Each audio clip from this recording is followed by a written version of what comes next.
Namaste, Jai Hind, and welcome to this edition of The Right Stand. I'm Anand Narsimhan. The US Department of Government Efficiency, or DOGE, has been cancelling millions of dollars in funding for various nations, including $21 million allocated for enhancing quote-unquote voter turnout in Bharat. The DOGE authorities said that the US has decided to slash a $21 million program designed to increase voter turnout in Bharat and a $29 million initiative aimed at strengthening Bangladesh's political landscape. Now, according to DOGE's post, $486 million was being given to the Consortium for Elections and Political Process Strengthening, which included $21 million for voter turnout in Bharat, equivalent to about 182 crores as per today's dollar to rupee value. Now, reacting to the DOGE report, Sanjeev Sanyal, economic advisor to the Prime Minister Narendra Modi, launched a scathing attack on USAID, the US International Development Agency, describing it as the biggest scam in human history. Sanjeev Sanyal questioned where the $21 million for voter turnout in Bharat, $29 million for political landscape in Bangladesh, and the $20 million for fiscal federalism in Nepal had actually gone. Established in 1995, CEPPS is a coalition of non-profit, non-partisan and non-governmental organizations dedicated to promoting democratic institutions and governance worldwide. The organization claims to bring together the expertise of three leading international organizations: the International Foundation for Electoral Systems, or the IFES, the International Republican Institute, or the IRI, and the National Democratic Institute, or the NDI. Now, these three serve as fronts through which the CEPPS operates in different nations. IFES, which signed an MOU with the Election Commission of India in 2012 under the then Election Commissioner S.Y. Qureshi, is not just funded by USAID but also by several private entities with questionable motives. Former CEC S.Y. Qureshi has clarified that no financial transactions were a part of this MOU back in 2012-2013. The BJP, meanwhile, has raised the concern whether this crucial election-related data with the Election Commission was actually shared with IFES and NGOs that are funded by USAID. BJP's Amit Malviya further alleged that an attempt at voter subversion, and also asked if IFES was linked to the Soros's Open Society Foundation, or OSF. As per the audit report of the organization, close to $4 billion have been routed from USAID to CEPPS till date. Congress's Pawan Khera, meanwhile, posted on Platform X saying that back in 2012, when the Election Commission of India allegedly received funding from USAID, the ruling party was the Congress. He asked the BJP, was the Congress government sabotaging its own electoral prospects by inviting this supposed foreign interference? He went on to ask whether the BJP won the 2014 elections thanks to George Soros and the USAID. BJP MP Sudhanshu Trivedi, while addressing a press briefing, further alleged external interference in Bharat's electoral process, a charge the party has been making repeatedly over the past several months, linking billionaire investor and philanthropist George Soros directly to the Congress party. The party further asked, who gains from this? Not the ruling party for sure. Well, let's go across to Tuhin Sinha, national spokesperson of the BJP. Nikul Patel, Congress leader, should also be joining us, and Dr. Anand Ranganathan, author, scientist and political commentator, also with us. My namaste, Jai Hind and Jai Bharat to everybody. We're also hopeful that the former Chief Election Commissioner, Shri O.P. Rawat, should be joining us sometime through the broadcast. So we'll go straight across to him whenever he joins. But Tuhin Sinha, what is the charge here? Because if we go by what the USAID has said, this money has been coming on not just in 2012-2013. It's being pushed to the IFES regularly. So even through the 2019 and 2024 elections, this money seems to have come here. And interestingly, IFES has been functioning right under the noses of the very government of the day over the last decade or so. It's only recently, when this whole matter came out, that those tweets have been deleted, posts have been deleted, etc., etc.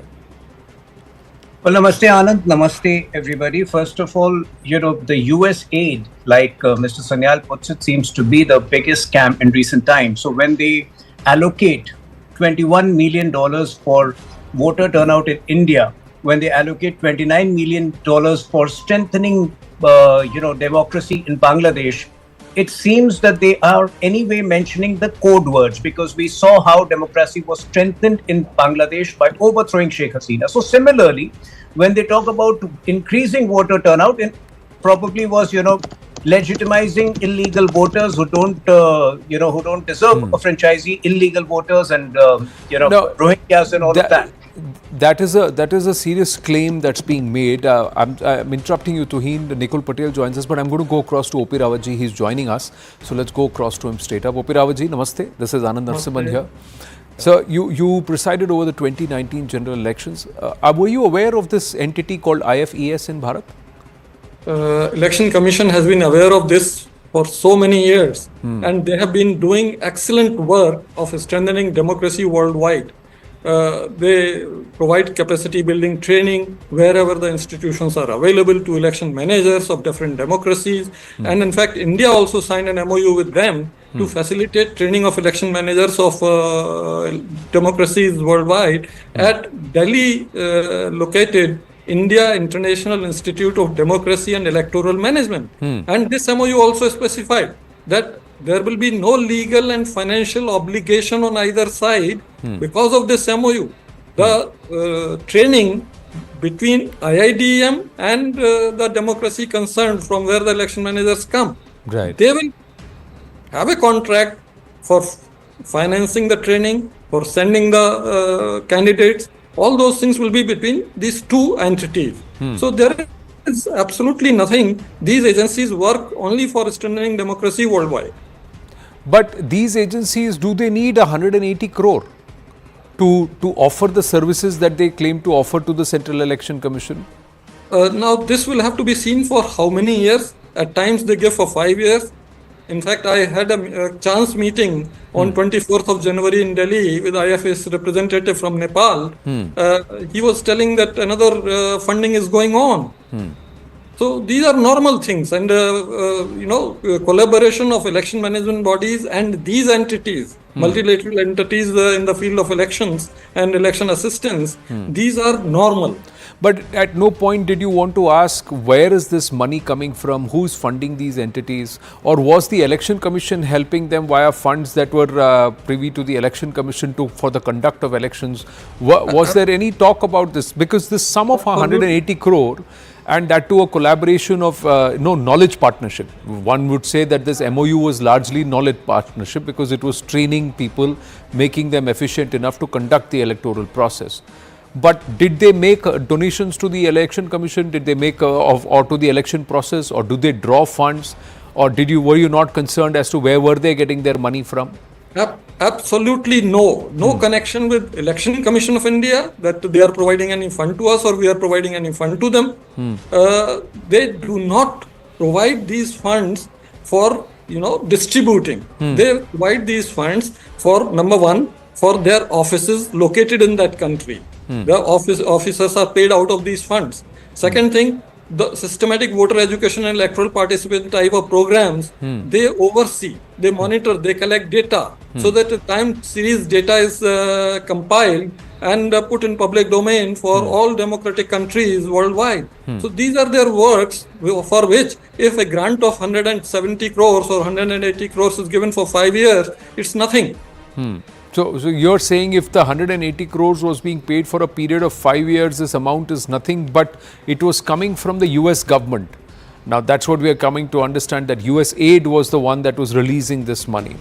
Then does that not concern that, and this whole aspect of foreign interference in the election process or the democratic process of another nation, be it India, Bangladesh, Nepal, however? The issue of USAID and washing their dirty linen in public domain is very different, and I don't have any comment on that. Ji. But Election Commission satisfies itself whenever any MOU is signed, whenever such agencies are coming, like I said in international conference which concluded on 24 January 25, they participated. So Election Commission satisfies itself that no hanky-panky, no any such activity under the cover of these agencies' funding is there.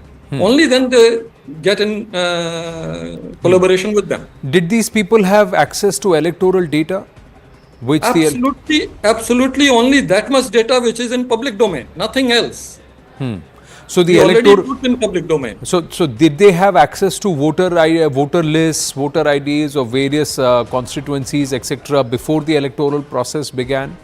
Absolutely no. They have only access to data which is on internet in public domain. Nothing specific from that. Other than that, constituency-wise data, deployment, where could be the first phases of elections, and some insider information, would these people have any way of having access to all of that? Absolutely no. This is never possible. The other allegation that's being made is perhaps they could also influence certain voters. They could also influence the electoral process because of the fact that they came in on the garb of trying to aid the electoral process. That is something very complex, because who can influence voter is a very complex thing. Individuals of their own volition can do it, whether they are employed by a government or they are employed by a multilateral agency or anyone. You don't have any check on that. Those are very different issues. So we can't comment on that. So their overall goal in Bharat about increasing voter turnout. See, American elections this year have 62% voter turnout. 90 million voters didn't vote in the American elections. But they are busy trying to encourage Indian voters, where more than 65% voters have turned out with a larger base. So this whole thing of their vision statement of increasing voter turnout, does that not sound a little dodgy, or you believe it's kosher? Not at all.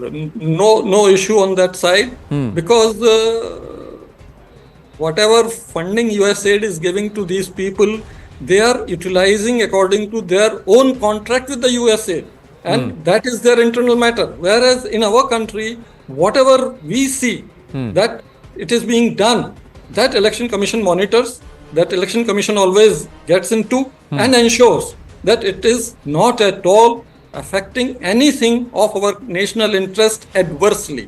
Okay, so from the Election Commission's point of view, there was nothing that they got involved in, or the Election Commission allowed them information or some activity which could have been contrary to the interests or the overall principles on which Bharat functions.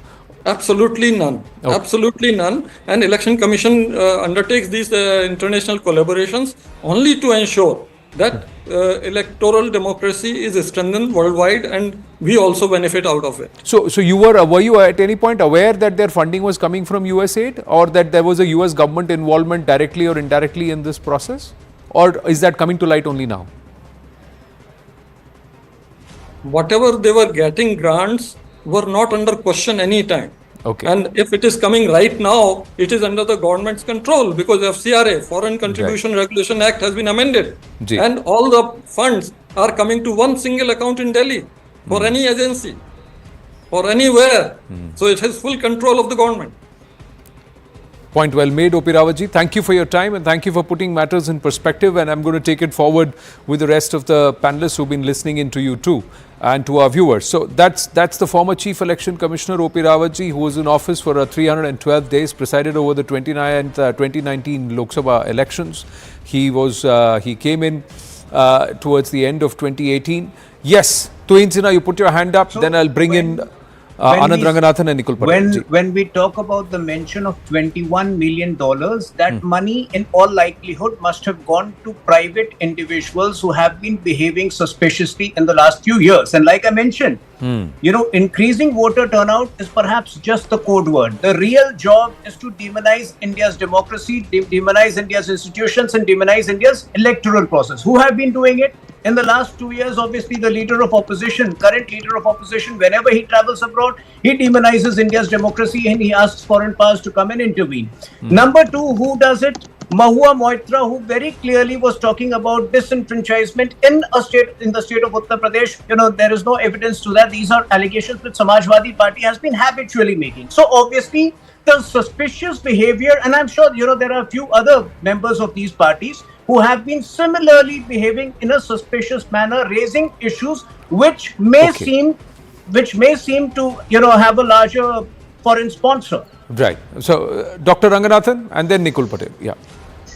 Good evening, Anand, and good evening to my fellow panelists. Look, the issue is not that USAID was funding Americans to seed or expand American interests around the world. powerful countries all over the world spend a lot of money to establish assets and to enhance their sphere of influence. USAID, in fact, was a carefully thought out arm and extension of American foreign policy and perhaps even the CIA. Essentially, they were buying influence and establishing assets, and at time preparing grounds for enhancing American business interests, helping out the so-called military-industrial complex. Now, you can say that is wrong, but if you're an American, would you say that is entirely wrong? Are other powerful countries not doing it? Indeed, those Americans who want it disbanded, perhaps for good reasons now, might not even be aware that under the garb of absurd or fictitious labels or tabs, helping this out, paying this EC, the US government was in fact mollycoddling their foreign assets, helping out US businesses, perhaps even Tesla, you never know. The issue is that US aid was funding Indians to expand American interests. So in fact, let me say that the issue is not even that, because lobbying by Indians for American interests is long known. You saw that during the COVID vaccines, how some Indians were lobbying for, a Pfizer vaccine. So the issue is not even that. The issue is that US aid was funding Indians to undermine Indian interests. That is the question. And if you come to that, so I have, kind of pigeonholed exactly what we should be focusing on, because if we focus on US aid and do this scaremongering and say that you're scared of foreign hand, well, if you're scared of foreign hand, then I'm sorry, you are scared to use your hand, or in fact your hands are tied. So two issues here. Number one, yes, please find out if the money given by US aid was given to Indians to undermine Indian interests. Correct. Over and above expanding American interests, because that is lobbying. Of course, if it is illegal, then yes, go after it. But find out if it was used to undermine Indian interests. But here, I have to say a couple of things. All this scaremongering and everything is one thing. It might even turn out to be true. But then, 100 times, perhaps 1,000 times interference in Indian elections has been done over the counter. I don't even want to mention the publications that have done it using Chinese money. In fact, a very famous publication back south of Vindhyas, took out the name of the Bofors whistleblower to help Congress in the 80s. The same person then cropped up our Indian defense minister's signature to say that Indian government had actually done some hanky-panky during Rafale. Is that not election interference? Was that person arrested? Was that, media house banned? No, it wasn't. You yourself are not showing your hands, and you're talking about foreign hand. Number two, when we are talking of buying out influence, undermining Indian interests has been done by the media, Indian press for decades. It's going on as we speak. You will block American visa to some commie activist, but you will not block American visa to a proprietor of an absolute yellow rag that keeps on undermining Indian interests. Why? You need to explain that. And finally, I want to say this, and this might be contentious for many. The biggest undermining of Indian electoral process has been done in the full glare of the entire country. That was the anonymous electoral bonds. When foreign companies can pay anonymously without Indian voters knowing tens of thousands of crores to all political parties, every political party. That is the biggest undermining of Indian electoral interest. And this was going on right before Supreme Court banned it rightly. But I want to ask you, who was it? Was it USAID that amended the FCRA regulation to allow a foreign mining company to give money to Indian political parties? No, it wasn't. It was direct interference in our Indian elections, and it was done over the board. So let's not talk about foreign hand. Let's not go back to the 70s and 80s and scaremonger like Congress and Indira Gandhi used to do. You are not powerful because you are not taking steps to use your hand, and you are worried about foreign hand. Nikul Patel, was the Congress using all of this to somewhere turn the tide, twist the tail? 2012, 2013, the narrative was not so much in favor of the UPA, surrounded by scams, and with India against corruption, a mass movement on the streets. So from there on, the questions have been asked, where is this money going and towards whom? Yeah. Yeah, definitely. Whenever there is some suspicion, people has a right to ask, and definitely everybody must, as a democracy, one must know what is happening. But if you listen to our retired Chief Election Commissioner as well as Anand Rakhnathan ji, whatever BJP is charging Indian National Congress, I think that is not correct. Secondly, if Congress has to be benefited, then in 2014 we know how Modi ji came into power. So that is also suspicious now, that whether that fund, whatever was coming, was being utilized by Bharatiya Janata Party to influence the voters to get against UPA government at that time. So that has also to be investigated. I think after 2014, every 4 years we are getting that fund. In 2014, it was around 120 million US dollar. In 2018, it was 136 US million dollar, and in 2020, it was around 251 US million dollars. If Bharatiya Janata Party is feeling that the international people are influencing the entire country by putting such money into it, then they must investigate. All agencies must find out who is the culprit, and if anybody is utilizing the fund illogically or illegally, then that has to be punished and put behind the bars. That is what the logic is. But unnecessarily just blaming and disgracing the Congress is not correct. Now, by Bharatiya Janata Party must look into their things, and they must find out. We are ready for every investigation in this matter. Twin Sinha. Yeah.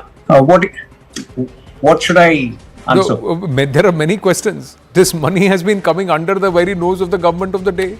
It's come to a single. It's come to a single account in New Delhi, and that's what Mr. O.P. Rawat also said. That if it's come to a single amount, 180 crore रुपए आ रहा है, and not an eyebrow has been raised, despite the FCRA rules, then what has happened? If there was foreign interference that was happening, it happened right under your very nose. And I say your nose, that means the government of the day.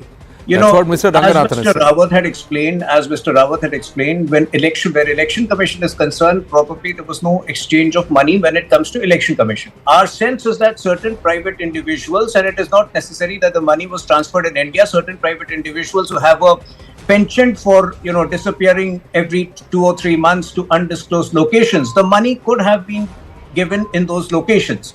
But having said that, the day we have legal evidence against them, we will take action. At this point of time, the very fact that the opposition is under the scanner for their behavior, whether it is raising the issue of disenfranchisement, which was not so in reality, whether it is Rahul Gandhi demonizing institutions, and USAID seems to have made a similar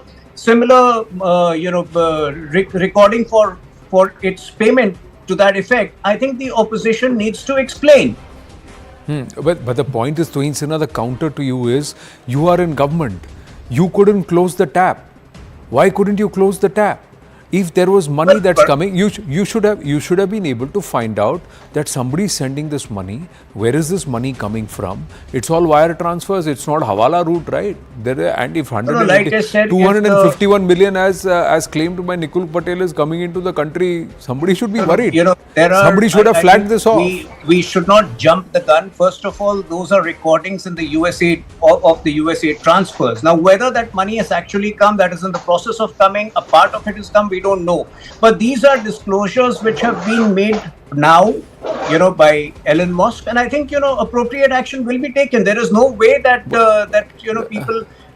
people who have been acting at the behest of USAID or who have been propagating. Sir, motivated people, you can call and you can claim motivated people. Mere allegations will not fly, sir. You have to hold them to account. If there is one naya paisa of an American dollar or foreign money that's come and that person is working towards trying to destabilize Bharat, then that's working against the interest of the country. You have to have the money trail. The other point, Nikul Patel. See, that's where the government of the day is being questioned. How tight are your internal security measures? Is it an unfair question to ask? If you have brought FCRA regulations against these NGOs, how are you allowing themselves to incorporate themselves as companies and then bring in foreign funding as FDI? How do you know what this money is being used for? How is an entity like IFES and its branches in India, in Bharat, operating, and why is it that they are deleting their posts only now? With these disclosures, there will be increased scrutiny. See, they have peddled multiple malafide agenda over the last 10 years. They have not succeeded. One of the reasons being the government has a vice-like grip over the administration. They can't get away with. Do they have a vice-like grip of the administration, or because the voter has continued to repose and the voter has made up her mind and his mind despite the billions of dollars that are being effortlessly sunk? Look at the US, Nikul Patel. Don't try and say that the BJP may have benefited. Look at the US. Billions of dollars sunk behind Kamala Harris's campaign by this very same set of entities. Right? Who won eventually? Because the voter had made up their mind. That's a different point. But what was it being done? What was being done in the name of shouldering up democracy? Weren't all social media platforms being blanket carte blanche done? Look at the amount of money and look at the list of donors to the Biden campaign and look at who's there. All those entities are operating in our country also directly or indirectly. In whose interests were they working? That's the question that's being asked. And Dr. Ranganathan, if there are individuals, should they not be pulled up? If they have got even, $1 of this, with the intent of certain entities being paid money to increase voter turnout, then you have a huge query. What are they trying to do? As I said, under this absurd, even I would say possibly fictitious tab of, helping out voter turnout or helping the electoral process, I'm sure this organization, which was, as I said, an arm, a very carefully extended arm of the US government, was buying out influence. So they were possibly paying out a lot of people, media professionals, politicians, bureaucrats, lobbyists, all sorts of people. Now, is that wrong for a country to do it? That is the question that you must ask. But over and above that, of course, if some illegality happened, then that must be caught. But Tuhin has to answer this, that while it was illegal for 50 years, for 60 years, for a foreign company to donate to an Indian political party, why was it that BJP and the Congress amended that rule to allow foreign companies to have a stake in Indian companies to then pay Indian political parties tens of thousands of crores? Is that not influencing Indian elections? We are segueing into a different argument altogether, where like the United States of America, should we make lobbying? We should make lobbying, and should we make donations to political parties legal? Put it up, declare it, and keep it open, be it on the donor's website or on the receiver's website, and let everybody know that everybody is supporting political fund campaigns, because elections are costly and it costs money to do whatever they are. But Kamala Harris was funded by tens of millions of people. Correct. Likewise, Elon Musk also spent $270 million to fund Trump. Correct. It's all on it's the all board. there. It's all there. Everybody knows who backed who, and let it be there. And let the voter have absolute clarity and there. So then this whole game of crony capitalism and one benefiting from the other, whereas the numbers actually belie whatever the claims are, all comes out in public domain. I have to pause here, gents. Let's see how these details flow. Tuhin Sinha and Nikul Patel, thank you very much. Dr. Ranganathan, do stay on. We'll debate what's happening in Tamil Nadu when we come back, and we've got news coming through too when we come back.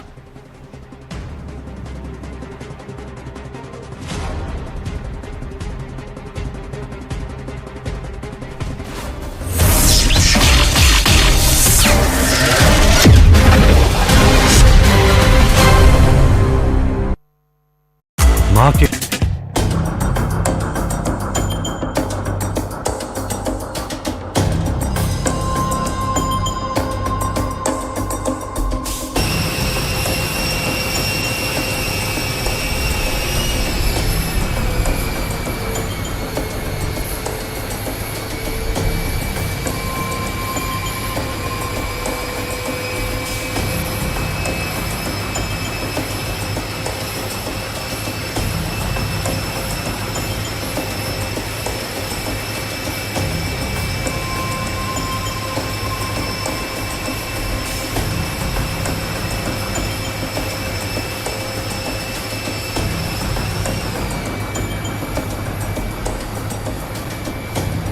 What do you think he wants ultimately in Ukraine? I think he wants to stop fighting. I see that. We spoke long and hard. Steve Witkoff was with him for a very extended period, like about 3 hours. I think he wants to stop fighting. They have a big, powerful machine. You understand that. And they defeated Hitler and they defeated Napoleon. You know, they've been fighting a long time. They've done it before. And but I think he'd like to. I think he would like to stop fighting. On your timing of your meeting with Putin in Saudi Arabia? No, no time set, but it could be very soon. Like this month, well, or it'll be soon. We'll see what happens. But they're meeting right now, and that's more. I mean, this should have been done 4 years ago, 3 years ago, before it started. But it should have been done immediately after it started, as opposed to now, 3 years later. Do you have any questions, please? Sure. Did you speak to Secretary Rubio this morning? I did. What is the latest with the negotiations in Saudi Arabia? We're moving along. We're trying to get a peace with Russia, Ukraine, and we're working very hard on it. It's a war that should have never started. Do you expect Zelensky to be involved in these conversations? What will his role be? I do. He will be involved, yes. Based on your conversations with President Putin, what do you think he wants ultimately in Ukraine? No, I think he wants to stop. That was my question to him. Because if he's going to go on, that would have been a big problem for us. And that would have caused me a big problem because you just can't let that happen. I think he wants to end it, and they want to end it fast. Both of them. And Zelensky wants to end it too. Thank you very much. Thank you.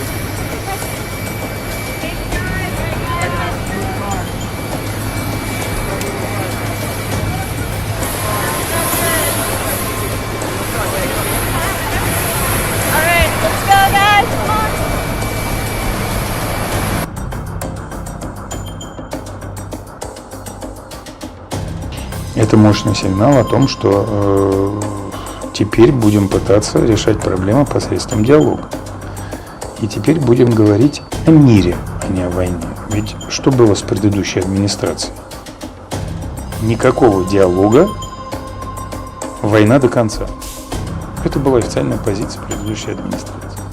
Судя по заявлениям президента Трампа, решаем проблемы через диалог. Никакой войны, нужен мир. Такая позиция, по идее, любому здравомыслящему человеку или государству должна импонировать больше. И в Россию в любой момент. Соответственно, президент Трамп тоже может приехать, когда захочет. Ну, конечно. Когда согласуем разрешительные условия. День Победы пока не детально не рассматривается. Президент Путин будет рад приветствовать всех глав государств мира, которые готовы разделить с нами радость и гордость за этот день.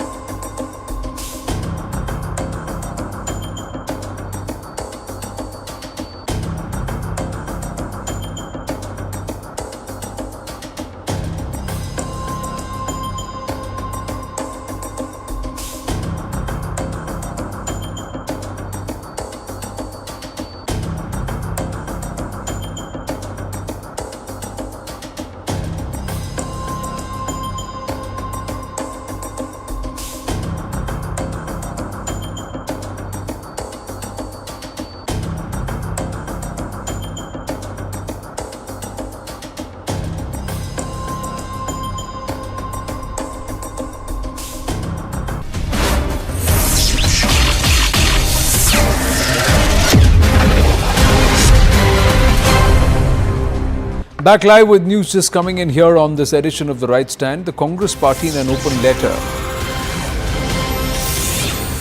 And this letter written to the centre has slammed the selection process of the Chief Election Commissioner or CEC. Leader Opposition Rahul Gandhi, who was part of the meeting, called the meeting a sham and accused the government of not even discussing the proposal of the opposition.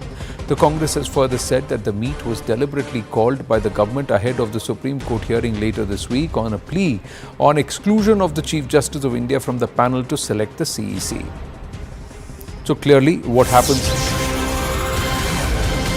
next is something which we'll watch out for. More news coming through, and this time the Assam Police has constituted a special investigation team or SIT to investigate the issue surrounding the affiliations of Mrs. Gaurav Gogoi. The Assam Police will conduct a professional and completely objective investigation, is what Chief Minister Himanta Biswa Sarma, while confirming this via his post on X, has told everyone that it is going to be an impartial following the complaint that's been filed. There is the chief election, beg your pardon, the SIT, the Assam police will be investigating the matter. The DGP has taken cognizance of it. That's what Himanta Biswa Sarma has tweeted. Quickly moving on to the other debate here on this edition of The Right Stand. The NEP language showdown in Tamil Nadu continues. Chief Minister M.K. Stalin has claimed that the Education Minister had said that Tamil Nadu would not be provided funds till such time it accepted the National Education Policy 2020 and the three-language formula. Calling it blackmail, Stalin asked Dharmendra Pradhan, the Education Minister, to specify the constitutional provision that made three-language policy of English, regional language and Hindi mandatory. Stalin called it unacceptable and said the Tamil people will not tolerate it. The BJP is clarified, saying the NEP's three-language formula is not about imposing Hindi but preparing the youth for global challenges. Minister L. Murugan said that there is no pressure to adopt Hindi. Tamil Nadu BJP chief K. Annamalai also slammed the DMK, saying that only children of DMK members are studying in private schools and can learn three languages, and the opportunity is being denied to children of the poor. On the three-language policy row, the Education Minister Dharmendra Pradhan said that he respects all languages and said students can also learn English and other Indian languages apart from their mother tongue. He further added that there is no imposition of Hindi or English or any other language. The larger question is Dravidian politics denying the Tamil people? Kalyan Raman, leader of Tamil Nadu BJP with us, Pulla Rao, political analyst with us, and Anand Ranganathan stays on. My namaste to everybody. Thank you. Mr. Kalyan Raman, where's the problem? Is there an imposition that the third language has got to be Hindi in government schools in Tamil Nadu? See, let us look at the facts of the case.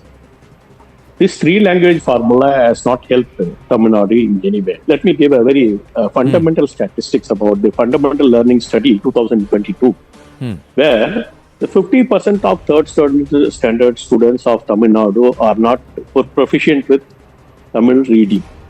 Only 20% are proficient, that too at a bigger level. On the contrary, the Telugus are 45%, Kannadiyas are 44%, Keralites, that is Malayalis, are 44%.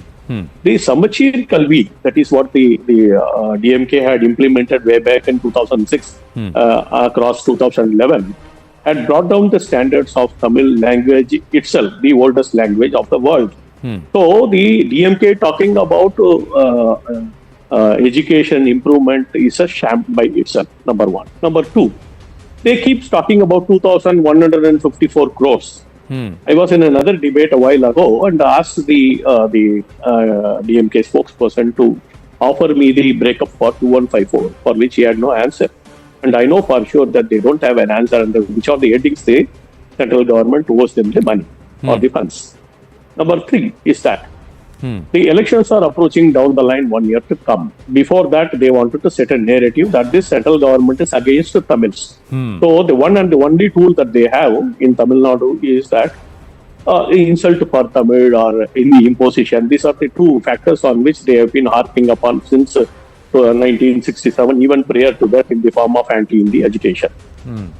As things have never cut the ice post 2000 in Tamil Nadu, and in the Prachar Sabha of South, Tamil Nadu has the highest number of people studying in that.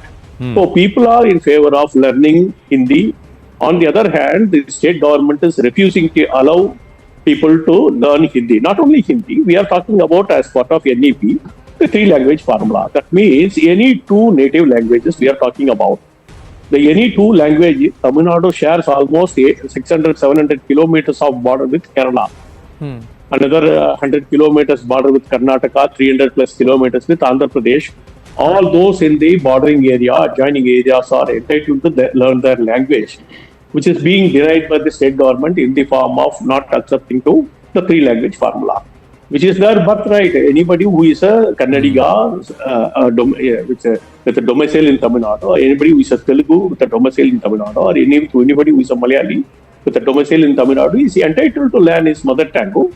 The thinking process takes the finest shape in their mother tongue. We all know that is science all about. So there so there is no compulsion that the third language has got to be Hindi. So where is the problem, Mr. Pulla? Not necessarily. The main problem is, I think in my view, whatever differences there are, they should be settled across the table.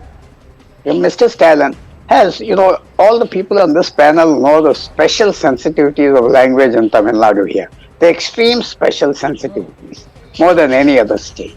Everybody knows that. From 65 onwards, the 68 language formula which was brought forward, everything language is the thing in Tamil Nadu. Having said that, they could have sat across the central government.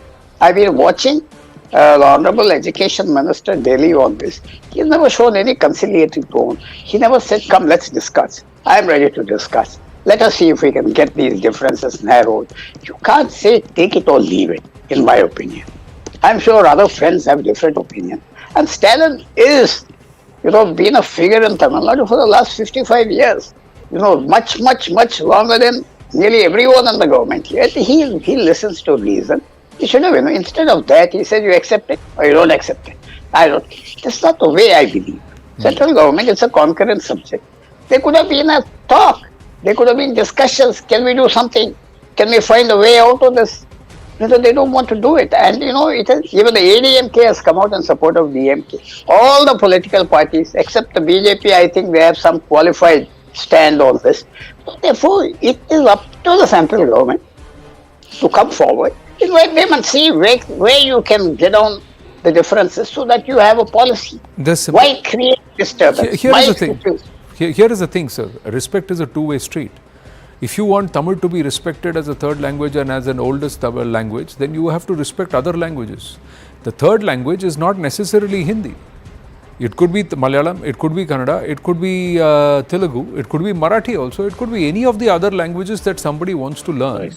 So what is the respect that the DMK and the Tamil Nadu government is showing to any other language? And you are saying you will embrace a colonial language, a colonizer's language. That is okay for you.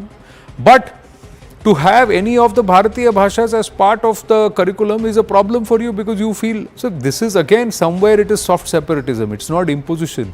It is denial and it is deliberate imposition of inclusion, non-inclusion. That's what I would want to say. Dr. Ranganathan? I would qualify it not as soft separatism, it is separatism direct.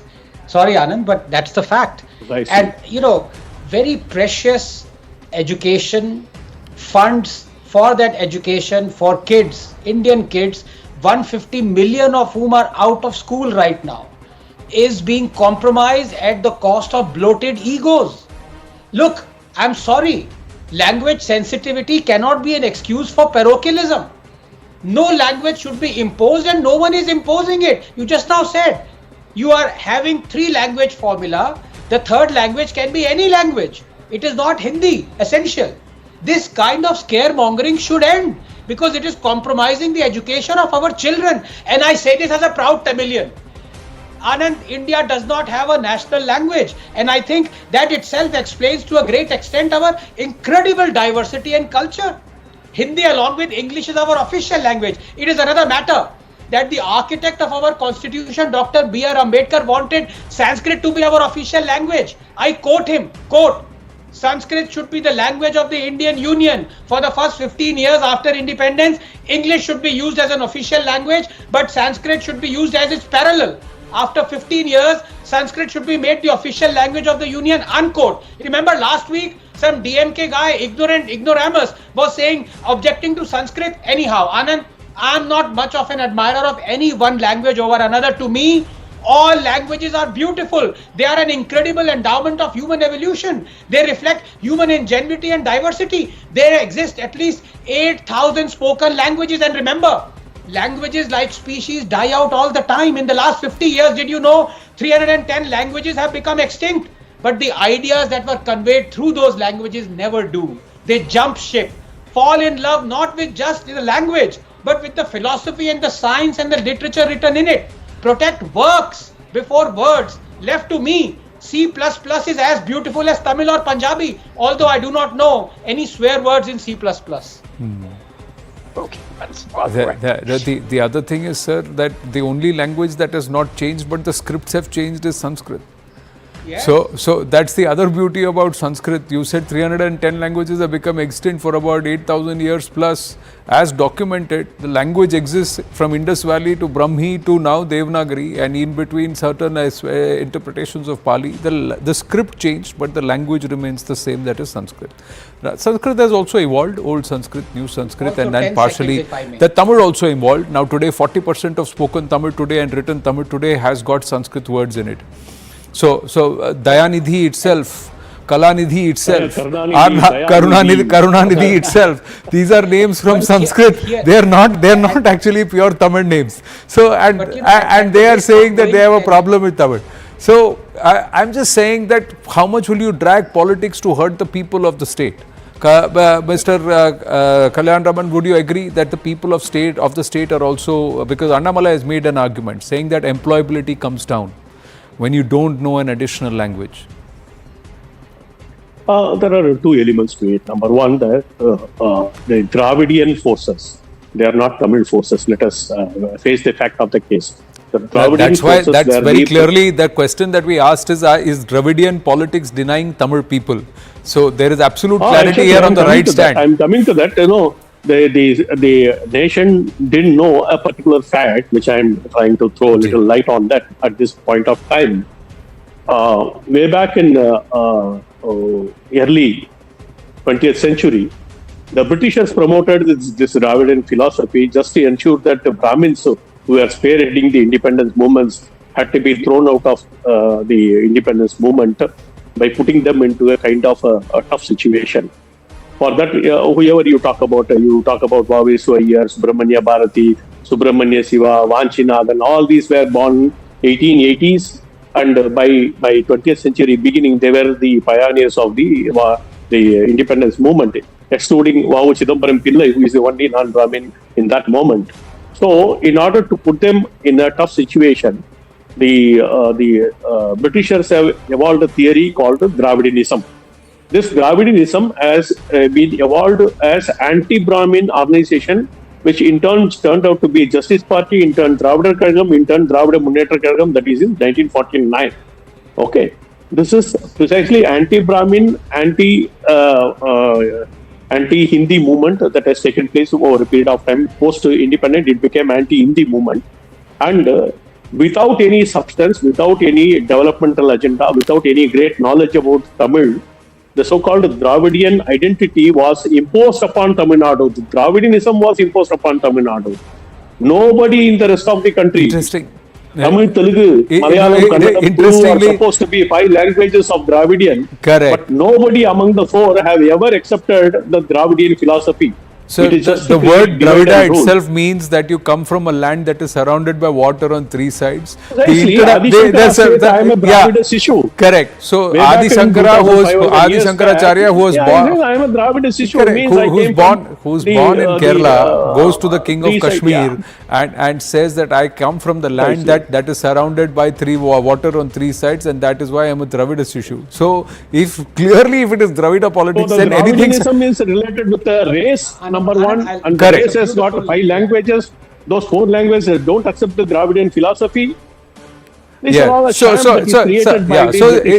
all a very, very convenient political narrative that was created to stitch up a coalition or a coalition of castes and communities within Tamil Nadu politics that they could carve out so that K. Kamaraj could be beaten and the Congress could be ousted. So there is a political story there, and we'll discuss that on another day. I have run out of time. Quickly moving on to yet another development. Thank you very much. Here on the right stand, we got some more ground to cover.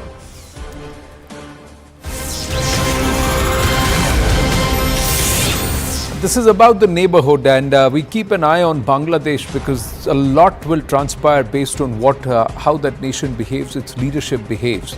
Why is it that Trump's leave Bangladesh to PM Modi remark has actually complicated matters for the CCP and the PLA? So the PRC, led by the CCP, they want to control Bangladesh via the debt trap. They have committed about $40 billion, about $26 to $27 billion already invested there, and China wanted to get a vice-like grip on Bangladesh.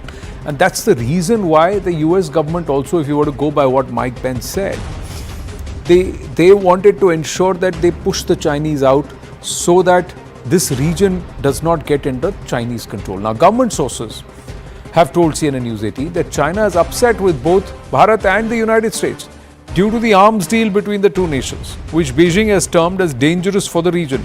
Another reason for China's anger is said to be US President Donald Trump's reference to Prime Minister Narendra Modi on the Bangladesh issue.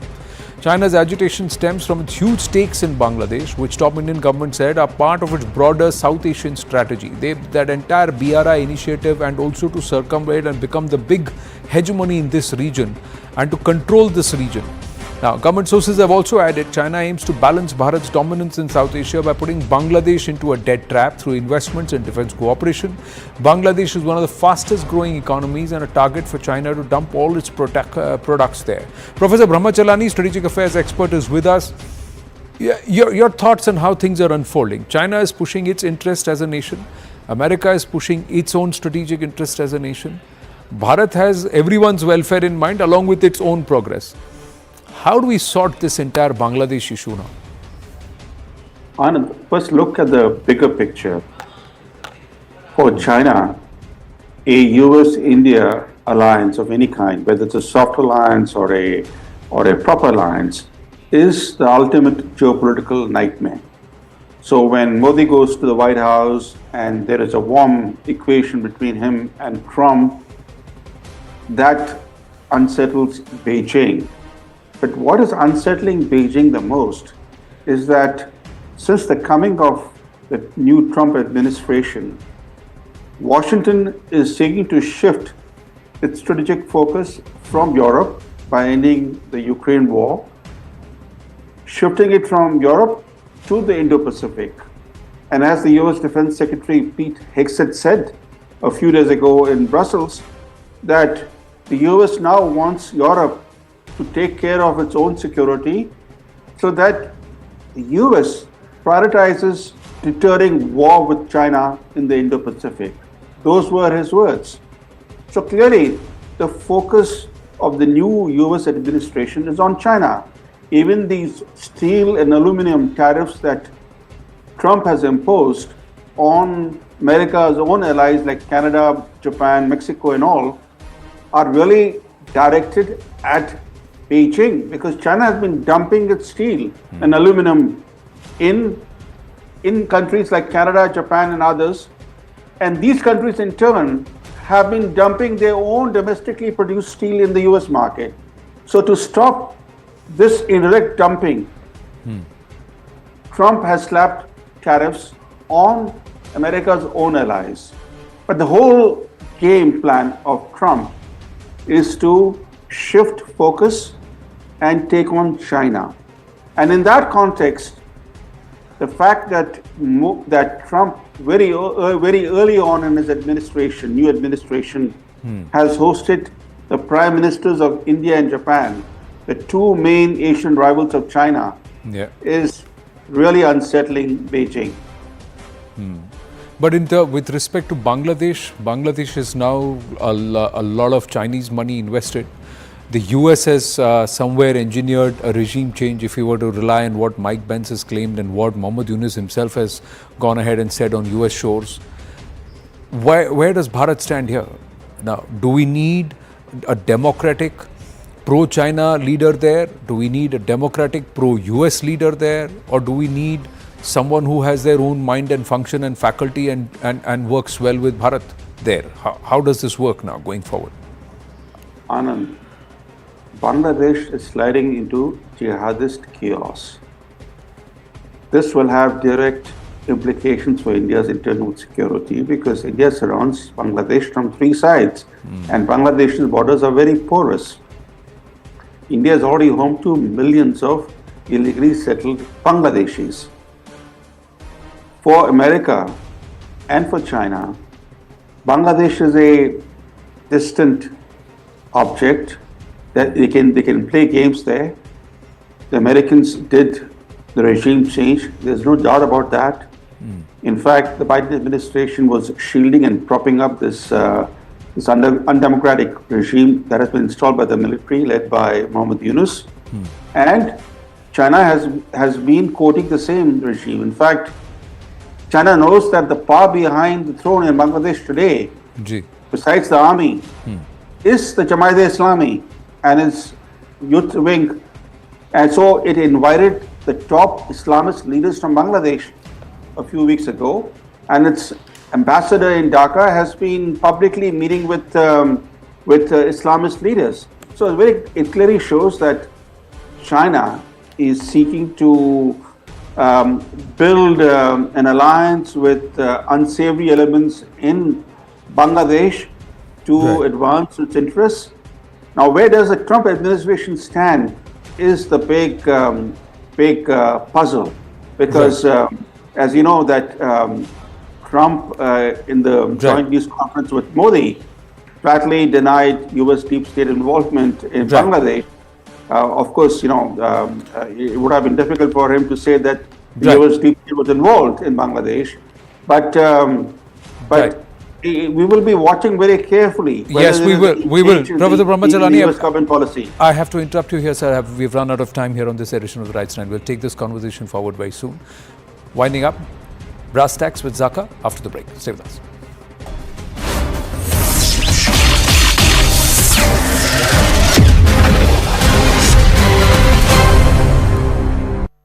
Co-powered by Elon Musk's DOGE has claimed that $21 million was paid to Indian NGOs, and this was a money that was routed via USAID. This has set off a huge political controversy here in India, with the Bharatiya Janata Party accusing then UPA government of trying to subvert the democratic process. But the big question is, how was this money really routed to India? Scrutiny of websites of NGOs that work in India in the field of elections, NGOs who are associated with CEPPS, suggests that money reached CEPPS from USAID and then was routed to these NGOs. CEPPS, or the Consortium for Elections and Political Process Strengthening, was a consortium that was founded back in 1995. Three NGOs, International Foundation for Electoral Systems, or IFES, International Republican Institute, or IRI, and National Democratic Institute, NDI, were part of CEPPS. CEPPS depended on IFES, or the International Foundation for Electoral System, and the other two, International Republican Institute and National Democratic Institute, to fund various NGOs worldwide. IFES and NDI have collaborated with various NGOs and even signed an MOU with Election Commission of India. So they were in a way the arm of CEPPS, IFES and NDI were collaborating and taking forward whatever role the consortium wanted to play here in India. Now, former Election Commissioner of India, S.Y. Qureshi, confirmed through a social media post that in 2012, the Election Commission of India did sign a memorandum of understanding with IFES for training of election officials. He clarified that no financial transaction were part of this MOU. However, concerns are being raised if crucial election-related data available with the Election Commission of India was shared with IFES and the NGOs that they were funding, and if this data was then misused. Bharatiya Janata Party's Amit Malviya has alleged that this was an attempt at voter subversion. BJP has also claimed that IFES was linked to Soros's Open Society Foundation. NDI allegedly routed funds to another NGO, the Asian Network for Free Election, or ANFREL, which is also under scanner. Now, if you go through the audit reports, what is important to highlight here is that the websites of both USAID as well as the consortium, which is CEPPS, both their websites have been defunct ever since this controversy arose. So there's no way to go back to their websites and check how the funding was done, what was the source of the fund, where was this fund ultimately diverted to, who were the beneficiaries. So one has to depend on the websites of other associated NGOs, some of whom we just listed out, and other open source data available from various sites of the US government. Now, if you scrutinize all of them and look at the previous audit reports of these organizations, it seems that since 2008, close to $4 billion have been routed from USAID to CEPPS, and this money has then been forwarded or routed to other NGOs. Indian government is yet to order an inquiry to flag off the corrupt practices as are being alleged, or the money laundering allegations, but the revelation has definitely added yet another layer of intrigue as far as the process of electioneering in India is concerned. Rahul Gandhi-led opposition has been raising questions about conduct of elections, be it in Maharashtra or in Delhi, whether the total number of voters in the voter list, have there been any addition or deletion, wrongful addition or deletion from these lists. And now BJP is questioning in turn if this attempt to subvert elections have been on since 2012. Of course, Congress has hit back and said that it's in 2014 it was the Bharatiya Janata Party government which came to power. So where does Congress, being any beneficiary, where does that question really arise? So we'll have to wait and see if the Indian government orders any kind of inquiry. If there is any violation of the foreign funding, then of course the main legal framework will be FCRA, the Foreign Contributions Regulation Act. These NGOs who have been allegedly receiving money from the consortium, NGOs which have worked with other NGOs here,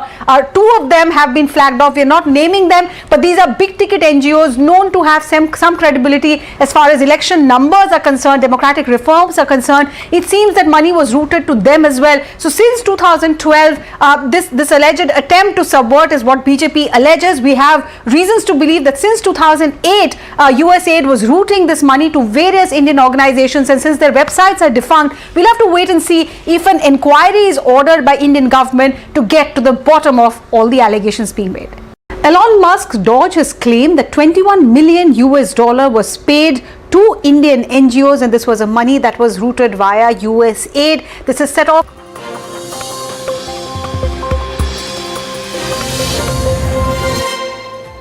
Good evening, you're watching Brass Tacks. I'm Zakir Jacob. I want to go straight across to pictures that we're receiving from the Delhi International Airport, where the Prime Minister has broken protocol and gone to receive the Emir of Qatar, Sheikh Tamim bin Hamad Al Thani, who's of course